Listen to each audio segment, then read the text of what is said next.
The lord. ಪ್ರೀತಿಯ ಸಹೋದರ ಹಾಗೂ ಸಹೋದರಿಯರೇ, ಮನುಷ್ಯನ ಜೀವನ ಹೇಗೆ ಇರಬೇಕು?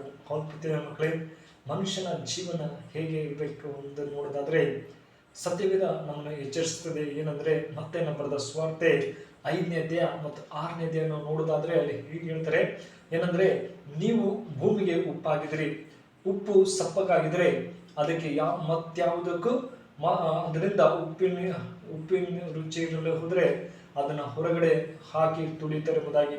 ಅದೇ ತರ ಎರಡನೇ ನೋಡೋದಾದ್ರೆ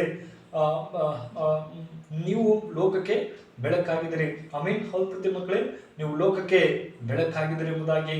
ನಾವು ಯಾವ ರೀತಿಯಲ್ಲಿ ಜೀವಿಸ್ತಾ ಇದೀವಿ ಈ ದಿನಗಳಲ್ಲಿ, ಬೆಳಕಾಗಿ ಜೀವಿಸ್ತಾ ಇದೀವ ಮತ್ತೆ ಉಪ್ಪಾಗಿ ಜೀವಿಸ್ತಾ ಇದೀವ ಅನ್ನೋದು ಬಹಳ ಮುಖ್ಯವಾಗಿದೆ. ಅದೇ ತರ ಮೂರನೇದಾಗಿ ನೋಡೋದಾದ್ರೆ ನಿಮ್ಮ ವೈರಿಗಳನ್ನು ಪ್ರೀತಿಸ್ರಿ. ಆಮೇನ್. ಅಲ್ಲೆಲ್ಲ ಹೌದು ಪ್ರತಿ ಮಕ್ಕಳೇ, ನಿಮ್ಮ ವೈರಿಗಳನ್ನ ಪ್ರೀತಿಸ್ರಿ. ಮತ್ತೆ 4ನೇ ನೋಡೋದಾದ್ರೆ ನಿನ್ನ ಬಲಗೈ ಬಲ ಕಣ್ಣುಗಳನ್ನು ಏನಾದ್ರೂ ಕೆಟ್ಟದಾಗಿದ್ರೆ ಅದನ್ನ ತೆಗೆದುಹಾಕು ಎಂಬುದಾಗಿ. ಹೌದು ಪ್ರತಿ ಮಕ್ಕಳೇ, ನಮ್ಮ ಮನುಷ್ಯನ ಜೀವನ ಯಾವ ರೀತಿಯಲ್ಲಿ ಹೋಗ್ತಾ ಇದೆ ಎಂಬುದು ಬಹಳ ಮುಖ್ಯವಾಗಿದೆ. ನಮಗನ್ನು ಎಚ್ಚರಿಸ್ತಾ ಇದೆ ದೇವ್ರ ವಾಕ್ಯ.